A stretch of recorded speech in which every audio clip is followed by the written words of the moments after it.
모든 성도들 되시기를 바랍니다. 오늘 또 사부 예배 나오시고 영상으로 예배드리는 우리 모든 성도들을 주의 이름과 하나님의 사랑으로 축복하고 사랑합니다. 힘들고 어려운 때지만 여전히 하나님 바라보는 믿음으로 견디며 승리하는 성도들 되시기를 바랍니다. 우리 옆에 분 한번 같이 인사하겠습니다. 예수님을 깊이 생각합시다. 삶의 갈릴리에서 승리합시다. 예수님이 갈릴리에서 가르치시고 전하시고 고치셨더니 그 땅에 생명의 역사가 나타나고 확장되는 것처럼 우리의 삶 가운데도 그 은혜를 주실 줄로 믿습니다. 그 믿음으로 승리하는 우리 모든 성도들 되시기를 바랍니다. 오늘은 마태복음 5장 1절로 12절 말씀, 팔복으로 살아야 하는 이유라는 말씀으로 함께 은혜를 나누겠습니다. 먼저 주여 말씀하옵소서 같이 하겠습니다. 주여 말씀하옵소서 주의 종이 듣겠나이다. 아멘. 주의 음성이 들리는 복된 시간이 되시기를 바랍니다. 하나님께서는 이스라엘 백성들이 애굽 땅에서 노예로 430년 동안 살았을 때 모세를 보내셔서 출애굽 구원해 주셨거든요. 그래서 홍해를 건너서 광야로 인도하신 다음에 시내산에서 율법과 십계명과 율법을 주셨습니다. 그것은 뭐 때문에 주셨냐면 이제 너희가 이 땅에서 하나님의 기준, 하나님의 말씀의 원리를 가지고 살아야 된다라고 주셨습니다. 레위기 18장 3절 4절 말씀 같이 읽겠습니다. 너희는 너희가 거주하던 애굽 땅의 풍속을 따르지 말며 내가 너희를 인도할 가나안 땅의 풍속과 규례도 행하지 말고 너희는 내 법도를 따르며 내 규례를 지켜 그대로 행하라. 나는 너희의 하나님 여호와이니라. 아멘.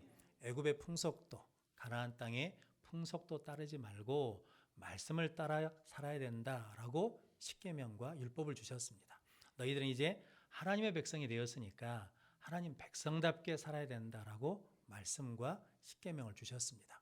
그런 것처럼 예수님도 산에 오르셨습니다. 그리고 우리에게 뭘 주셨냐면 산상수훈을 주셨는데 산상수훈은 마태복음 5장, 6장, 7장이 산상수훈입니다. 이렇게 산상수훈을 주신 것은 이제 너희가 나를 예수님을 믿고 제자 그리스도인이 되었으니 세상에서 그리스도인으로 살아나야 된다라고 말씀을 주셨습니다. 오늘 본문 말씀은 그 산상수훈의 팔복입니다. 팔복은 산상수훈의 핵심이라고 하거든요. 오늘 본문 말씀을 통해서 예수님이 주신 팔복이 무엇인지 그 팔복을 통해서 어떻게 살아라고 하시는지 함께 은혜를 나누면서 힘들고 어려운 이때에도 팔복의 신앙을 가지고 회복되고 승리하고 형통하는 성도들이 되시기를 바랍니다. 팔복으로 살아야 되는 이유 첫 번째는 팔복은 신앙의 뼈대이기 때문입니다. 오늘 3절에서 7절 말씀, 3절에서 6절 말씀 같이 읽겠습니다. 심령이 가난한 자는 복이 있나니 천국이 그들의 것임이요 애통하는 자는 복이 있나니 그들이 유로를 받을 것임이요 온유한 자는 복이 있나니 그들이 땅을 기업으로 받을 것임이요 의에 줄이고 목마른 자는 복이 있나니 그들이 배부를 것임이요. 아멘. 모세가 시내산에서 십계명을 두 돌판에 받았거든요. 한편에는 1계명부터 4계명까지 적혀져 있었고 이것은 하나님 사랑하는 계명이고 5계명부터 10계명까지는 이웃을 사랑하는 계명으로 주셨습니다. 그래서 1계명이 나 외에 다른 신을 두지 말라. 2계명이 자기를 위하여 우상을 만들지 말고 절하지 말라. 3계명이 여호와 이름을 망령 때 일컬지 말라. 4계명이 안식일을 기억하고 거룩하게 지키라라고 하나님 관계된 계명을 주셨습니다. 그리고 5계명이 내 부모를 공경하라. 6계명이 살인하지 말라. 7계명이 간음하지 말라. 8계명이 도둑질하지 말라. 9계명이 거짓 증언하지 말라. 10계명이 이웃의 것을 탐내지 말라. 이웃에 관한 계명을 주셨습니다. 그런 것처럼 예수님이 말씀하신 팔복도 첫 번째 복에서 네 번째 복까지는 하나님 앞에서 우리가 어떤 존재가 되어야 되는지를 말씀하시면서 하나님과 관계에 대해서 말씀해 주십니다. 그리고 5번째부터 8번째 복까지는 이웃에 대해서 우리가 어떻게 살아야 되는지에 대해서 말씀해 주십니다. 하나님과 관계에 대해서 우리가 하나님 앞에 어떤 존재인가에 대해서 말씀하실 때 첫 번째가 심령이 가난한 자는 복이 있나니 천국이 그들의 것이며 라고 말씀합니다. 가난이 복이 될 수는 없거든요. 여기서 말씀하시는 가난은 물질적인 가난이 아니고 영적인 가난을 의미합니다. 베드로가 저녁 내내 그물질을 했는데 빈 그물질을 했거든요. 고기를 잡지 못했습니다. 그때 예수님께서 베드로에게 말씀을 전하시면서 깊은 곳에 가서 그물을 내리라라고 했더니 베드로가 잡은 것이 없지만은 말씀에 의지하여 그물을 내리겠습니다 라고 순종했더니 고기가 많이 잡혔습니다. 그래서 자기 혼자 걷어들일 수가 없으니까 옆에 있는 동료들을 불렀기도 하고 그물이 찢어질 정도로 고기를 잡았거든요. 그때 우리는 뭐라고 고백해야 되겠습니까? 할렐루야, 예수님 감사합니다 라고 그래야 되는데 그렇게 고백하지 않고 베드로는 누가복음 5장 8절 말씀 같이 읽겠습니다. 시몬 베드로가 이를 보고 예수의 무릎 아래에 엎드려 이르되 주여 나를 떠나소서 나는 죄인으로서이다 하니. 아멘. 예수님 앞에 딱 왔더니 자기의 뭐가 보이냐면 허물이 보여요. 자기 안에 하나님 앞에 내세울 의가 하나도 없어요. 선한 것이 하나도 없고 죄뿐이라는 거거든요. 그래서 예수님 나는 죄인입니다. 나를 떠나십시오 라고 고백하고 예수님께 찾아온 사람들 중에 다윗의 자손 예수여 나를 불쌍히 여기주십시오 라고 하는 의미도 뭐냐면 나는 심령이 가난한 자입니다 라는 의미거든요. 즉 심령이 가난한 자는 내가 하나님 앞에 섰더니 나에게는 무엇뿐이냐면 허물과 죄뿐인 죄인입니다 라고 고백하는 자가 심령이 가난한 자다라는 의미입니다. 심령이 가난한 자가 예수를 영접할 수 있고 복음을 받아들일 수 있기 때문에 복 있는 사람이고 심령이 가난한 자에게 천국이 열리기 때문에 그가 천국이 자기의 것이다 라고 말씀합니다. 여러분들이 하나님 앞에 심령이 가난한 자가 되시기를 바랍니다. 이렇게 심령이 가난한 자가 하나님 앞에 내가 죄인인 걸 알았어요. 그러니까 그 하나님 앞에서는 뭐만 있냐면 심판과 진노가 있는데 그 심판과 진노 앞에서 내 스스로 벗어날 수가 없어요.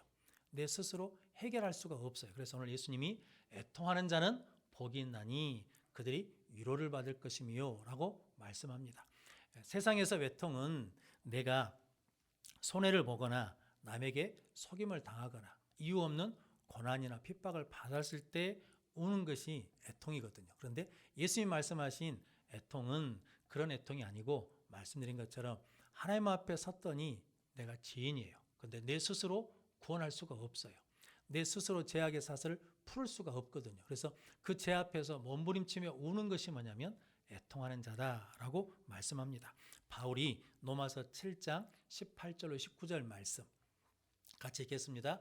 내 속 곧 내 육신에 선한 것이 거하지 아니하는 줄을 아노니 원함은 내게 있으나 선을 행하는 것은 없노라.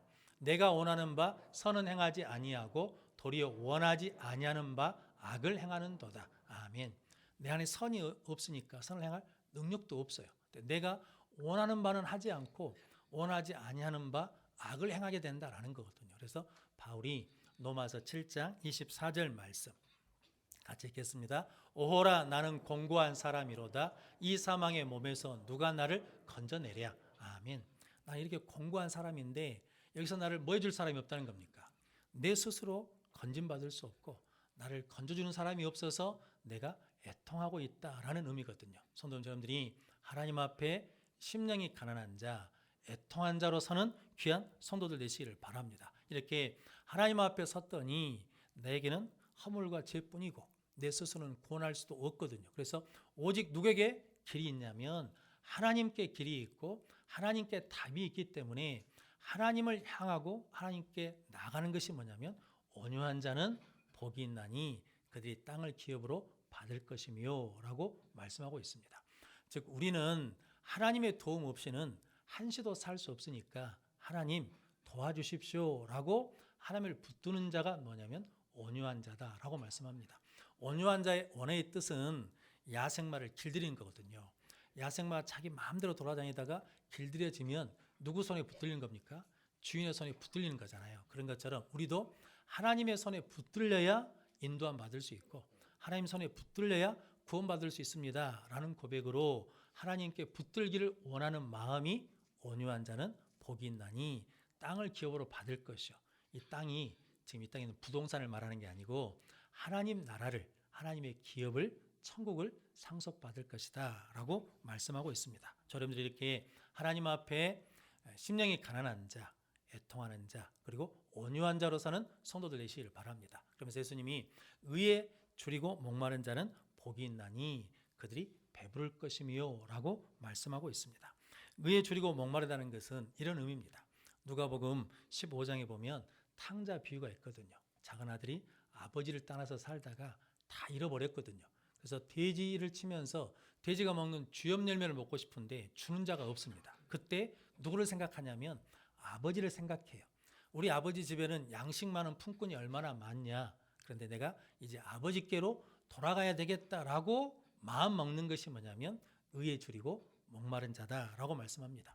의에 줄이고 목마르다는 것은 이제 나는 죄의 정도도 하는 것이 아니라 죄에서 해방받고 싶다. 그래서 하나님께 나오고 싶다. 예수 있도록 옷 입고 싶다라고 고백하는 것이 의에 줄이고 목마른 자다라고 말씀합니다. 이렇게 의에 줄이고 목마른 자가 되면 하나님께서 배부르게 해주시겠다라고 말씀하거든요. 시편 107편 9절 말씀입니다. 시편 107편 9절 말씀 같이 읽겠습니다. 그가 사모하는 영혼에게 만족을 주시며 줄인 영혼에게 좋은 것으로 채워주심이로다. 아멘. 사모하는 영혼에게 만족을 주시고 그리고 줄인 영혼에게 우리에게 가장 좋은 것으로 채워주시는 분이 누구시냐면 하나님이시란 거죠. 그래서 나는 하나님 앞에 심령이 가난한 자로 애통하는 자로 그리고 온유한 자로 의에 줄이고 목마른 자로 서겠습니다 라고 고백하는 사람이 복 있는 사람이다 라고 말씀합니다. 솔로몬은 흥하기도 하고 망하기도 한 사람이거든요. 솔로몬이 언제 흥했냐면 그가 하나님 앞에서 하나님 나는 작은 자입니다. 하나님이 맡기신 것을 감당할 수 없습니다. 하나님 지혜를 주십시오. 듣는 마음을 주십시오 라고 할 때 그는 흥하는 사람이 되었습니다. 근데 하나님이 은혜와 복을 주시니까 솔로몬 나라가 커지잖아요. 그런데 그가 언제 망하기 시작하냐면 자기가 커지는 겁니다. 하나님 앞에 자기가 큰 자가 된 거예요. 그래서 하나님의 말씀을 듣지 않아요. 그래서 세상의 방법으로 이방 여자들과 정략 결혼을 해서 나라의 평화를 누리겠다라고 하거든요. 그때 하나님이 말씀하시는데도 듣지 않습니다. 즉 그때 뭐냐면 솔로몬은 멸망의 길을 가게 되거든요. 성도 여러분, 우리가 팔복으로 살아야 되는 이유가 이 때문입니다. 팔복은 신앙의 뼈대와 같거든요. 뼈대가 무너지면 다 무너지는 거잖아요. 삼풍백화점 무너진 거 기억나시죠? 그때 무너지기 시작하니까 한순간에 와르르 무너져 버리거든요. 근데 무너졌을 때 무너진 것으로 끝나냐? 무너지면 반드시 뭐가 있냐면 피해가 있거든요. 우리 신앙도 영적인 뼈대가 무너지면 영적으로 피해보는 사람들이 생긴다는 거거든요. 그래서 예수님께서 너희는 하나님 앞에 섰을 때 심령이 가난한 자로 애통하는 자로 그리고 온유한 자로 의에 줄이고 목마른 자로 섰을 때 신앙의 뼈대가 굳건해서 어떤 상황에서도 흔들리지 않고 끝까지 승리할 수 있다라고 말씀해 주십니다. 여러분들이 이 팔복의 말씀을 가지고 신앙의 뼈대를 굳게 세워서 끝까지 승리하는 성도들이 되시기를 바랍니다. 팔복으로 살아가는 이유 두 번째는 팔복은 신앙의 생명이기 때문입니다. 오늘 7절에서 10절 말씀 같이 읽겠습니다. 긍휼히 여기는 자는 복이 있나니 그들이 긍휼히 여김을 받을 것이며 마음이 청결한 자는 복이 있나니 그들이 하나님을 볼 것이며 화평하게 하는 자는 복이 있나니 그들이 하나님의 아들이라 일컬음을 받을 것이며 의를 위하여 박해를 받은 자는 복이 있나니 천국이 그들의 것임이라. 아멘. 이제 하나님의 존재 앞에서 우리 존재가 바뀌었거든요. 존재가 바뀌면 뭐가 바뀌냐면 말과 행동이 바뀌어야 된다는 거죠.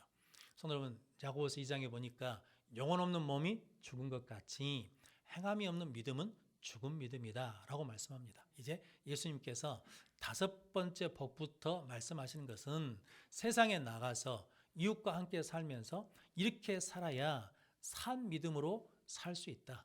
능력 있는 믿음으로 살 수 있다. 그러니 팔복을 신앙의 생명으로 여기고 그렇게 살아라 라고 주시는 말씀이거든요. 그 첫 번째 말씀이 긍휼히 여기는 자는 복이 있나니 긍휼히 여김을 받을 것이며 라고 말씀합니다. 긍휼히 여긴다는 것은 불쌍히 여기는 거거든요. 그런데 불쌍히 여기는 마음만 갖고 있는 것이 아니라 그 사람이 그 어려움에서 이겨낼 수 있도록 가서 도와주고 힘이 되어주고 값을 지불하는 것이 뭐냐면 긍휼히 여기는 자다라고 말씀합니다. 누가복음 10장에 보면 선한 사마리아 사람 이야기가 있거든요. 어떤 사람이 예루살렘에서 여리고로 내려가다가 강도를 만나서 죽게 되었는데 제사장이 보고 그냥 지나갑니다. 네 사람도 보고 지나갑니다. 그런데 사마리아 사람은 보고 불쌍히 여겨서 가까이 가서 기름과 포도주를 상처에 붓고 싸매어 줍니다. 그리고 자기 짐승에 태워서 주막에 데리고 가서 돌봐주고 그 다음날 주막 주인에게 2데나리온을 주면서 내가 돌아올 때까지 치료해주고 더 들면 내가 돌아와서 갚아주겠다라고 말해줍니다. 이게 뭐냐면 긍휼히 여기는 것, 불쌍히 여기는 자다라고 말씀합니다. 그럼 성도 여러분, 저 여러분들이 긍휼히 여김으로 긍휼히 여김을 받는 자가 되시기를 바랍니다. 예수님도 우리가 허물과 죄로 죽었을 때 하나님께서 그 풍성한 긍휼하심을 가지고 예수 십자가를 통해서 우리를 구원해 주셨거든요. 허물이 뭐냐면 머리로는 알아요. 그런데 안 되는 것이 뭐냐면 허물이거든요. 그런데 하나님께서 긍휼이 풍성하신 하나님께서 예수님의 피와 물을 다 쏟으셔서 우리를 치료해 주시고 징계를 받음으로 낫게 해 주시고 십자가의 죽으심으로 우리가 죄에 대해서 죽고 하나님에 대해서 살 수 있는 은혜를 주셨다라고 말씀합니다. 여러분들이 이렇게 긍휼히 여기는 자로 살아가는 성도들이 되시기를 바랍니다. 마음이 청결한 자는 복이 있나니 그들이 하나님을 볼 것이며 라고 말씀하는데 마음이 청결하다는 것은 그 마음에 이물질이 없이 순수하고 깨끗한 마음을 말합니다. 그런데 성경에서는 마음이 청결한 자는 두 마음을 품지 않고 한 마음을 품은 자, 즉 하나님께 초점을 맞추는 사람이 마음이 청결한 자라고 말씀합니다. 야고보서 4장 8절 말씀 같이 읽겠습니다. 하나님을 가까이 하라. 그리하면 너희를 가까이 하시리라. 죄인들아 손을 깨끗이 하라. 두 마음을 품은 자들아 마음을 성결하게 하라. 아멘. 우리의 마음이 나눠져 있었는데 하나님께 마음이 합쳐지는 것, 그것이 뭐냐면 마음이 청결한 자다라고 말씀합니다. 또 다른 의미로는 마음이 청결한 자는 일하는 동기, 그것을 하는 이유가 뭐 때문이냐면 자기를 위해서 하지 않고 하나님을 위해서, 하나님의 나라를 위해서, 예수님을 위해서 하는 사람이 마음이 청결한 사람이다라고 말씀합니다. 그 일을 하는 동기가 하나님을 위해서 했기 때문에 일이 끝나고 나면 누구를 볼 수 있다는 겁니까? 하나님을 볼 수 있고 하나님을 만날 수 있다라고 말씀합니다. 그런데 일의 동기가 자기를 위해서 하게 되면 일이 끝났을 때 누가 보이지 않냐면 하나님이 보이지 않고 하나님을 만나지 못하게 된다라는 의미거든요. 강원희 선교사님, 의료 선교하시는 선교사님이 계시거든요. 이분이 세브란스 의사 출신으로 1호 의료 선교사랍니다. 이분이 원래는 장로님이셔요. 그리고 부인이 권사님이신데 49살 때 이 장로님이 네팔로 의료 선교를 가겠다라고 말했답니다. 그랬더니 주위에 있던 사람들이 재산을 숨기려고 간다라고 이런저런 소리가 많았다고 합니다. 심지어 부인 되시는 권사님도 그냥 평범하게 살면 되지 왜 꼭 그렇게 해야 되냐면서 만류를 했답니다. 그런데 이 장로님이 젊었을 때 받은 은혜가 있어요. 그래서 살아오면서 하나님 받은 은혜에 내가 보답하겠습니다.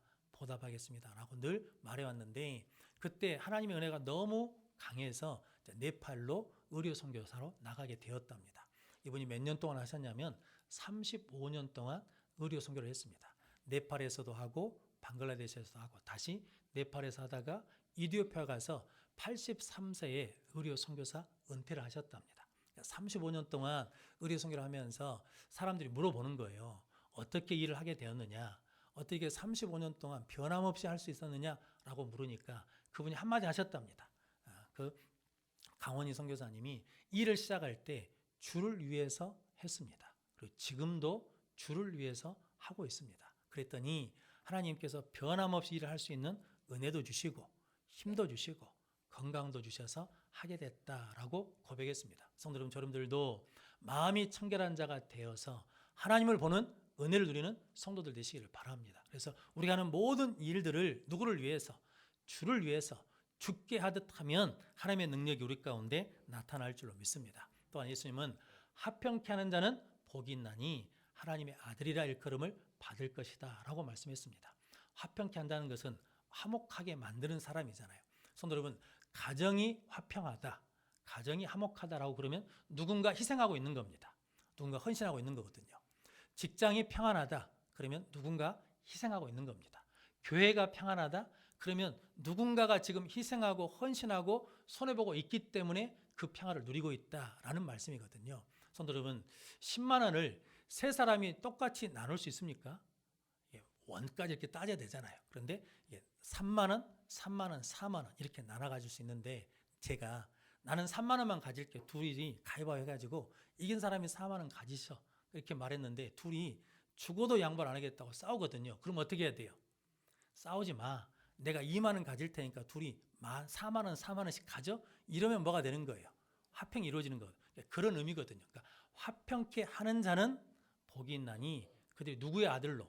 하나님의 아들로 이끌음 받는다는 거죠. 왜냐하면 에베소서 2장 13절 말씀 같이 읽겠습니다. 이제는 전에 멀리 있던 너희가 그리스도 예수 안에서 그리스도의 피로 가까워졌느니라. 아멘. 전에는 멀리 있었어요. 그런데 이제는 그리스도 예수 안에서 그리스도의 피로 모여졌다는 겁니까? 가까워졌어요. 예수님이 십자가의 우리를 위해서 뭐 흘려주시니까?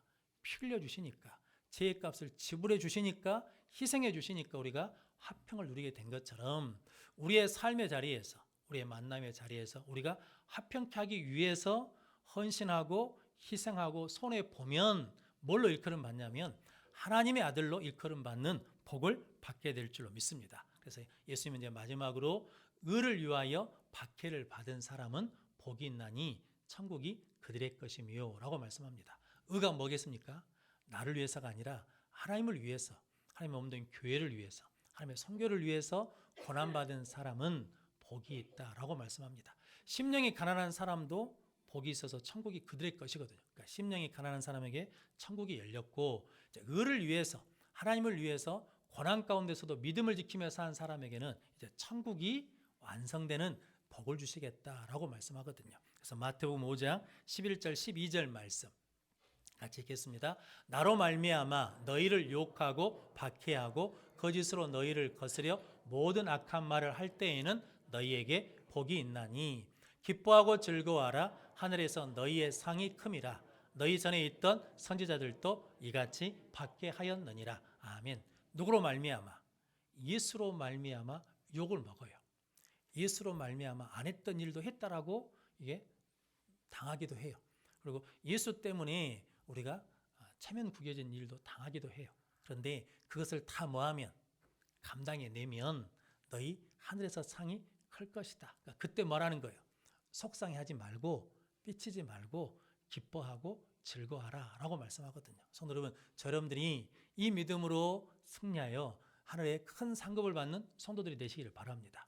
그래서 우리가 천국에 가면 나를 위해서, 우리를 위해서 상급이 있을까요? 없을까요?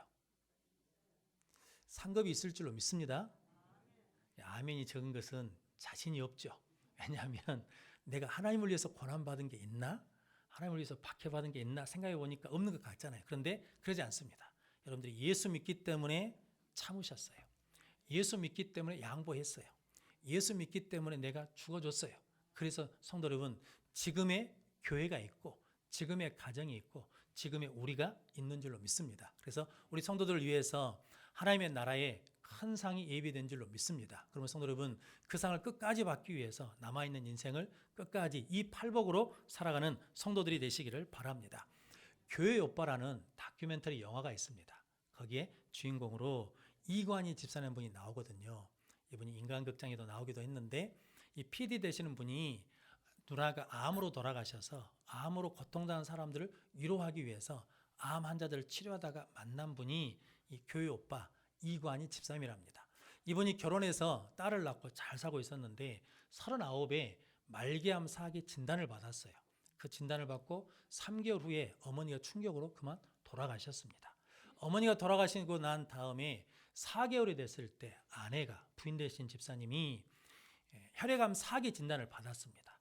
이게 고난이 계속되니까 주위에 있는 사람들이 저 집사님 집안은 끝났다라고 생각했거든요. 그런데 이분들이 절망으로 죽음을 선택한 것이 아니라 여전히 믿음을 선택하며 그 믿음 가운데 그 고난들을 이겨내며 감당하며 오면서 그 속에서 주시는 소소한 은혜들을 가지고 감사하며 기뻐하는 삶을 보여주거든요. 그런데 그 이관희 집사님에게 묻습니다. 사람들이. 당신 그렇게 아프고 그렇게 힘들고 그렇게 고난이 많은데 오늘 하루를 더 살아야 될 이유가 있습니까? 라고 묻거든요. 그때 이관희 집사님이 그렇게 말합니다. 하나님이 영광 받으시기 위해서 내가 하루를 더 살아야 됩니다. 왜냐하면 나같이 고난 속에 있는 사람도 나같이 아픔 속에 있는 사람도 끝까지 주를 붙들고 믿음을 버리지 않음으로 말미암아 하나님이 영광 받으신다는 것을 보여줘야 됩니다. 왜냐하면 많은 사람들은 우리가 잘 돼야, 형통해야, 그리고 뭔가 실패 없이 승리만 있고 성공만 있어야 하나님이 영광 받으신 걸로 생각하는데, 나처럼 고통 중에서도 줄을 붙들고 끝까지 믿음을 지키는 것을 통해서도 하나님이 영광 받으시는 것을 알게 하기 위해서 내가 오늘 하루를 더 믿음으로 살아야 됩니다 라고 고백했다라는 거거든요. 성도 여러분, 팔복으로 살아야 되는 이유가 이것 때문입니다. 성도 여러분, 어떤 상황, 어떤 환경 속에서도 무너지지 않는 믿음을 가지고 승리하는 우리 모든 성도들 되시기를 바랍니다. 이렇게 팔복으로 살아야 신앙의 견고한 뼈대를 세워서 무너지지 않는 믿음을 갖게 되고, 그리고 우리에게 있는 그 팔복을 통해서 예수님이 세우시고 보내신 삶의 자리에서 생명력 있는 능력의 삶을 살게 될 줄로 믿습니다. 왜냐하면 팔복은 신앙의 뼈대이고 신앙의 생명이기 때문입니다. 그럼 성도 여러분, 오늘 우리 세례받는 성도들과 우리 모든 성도들이 힘들고 어려운 때지만 이때 팔복의 신앙을 회복해서 팔복의 능력과 힘과 지혜를 가지고 이때도 승리하여 하나님의 복으로 쓰임받는 형통한 성도들이 되시기를 주님의 이름으로 축원합니다. 기도하겠습니다. 거룩하신 아버지 하나님, 감사합니다. 오늘 또 복된 줄 알게 해주시고 하나님 앞에 나와 예배드림으로 고난주간을 맞이하게 하시니 감사합니다. 이 고난주간에 팔복의 신앙을 회복하게 하시고 팔복을 암송함으로 말미암아 그 팔복의 말씀이 내 삶에 나타나는 역사를 이루게 하여 주옵소서. 예수님의 이름으로 기도하옵나이다. 아멘.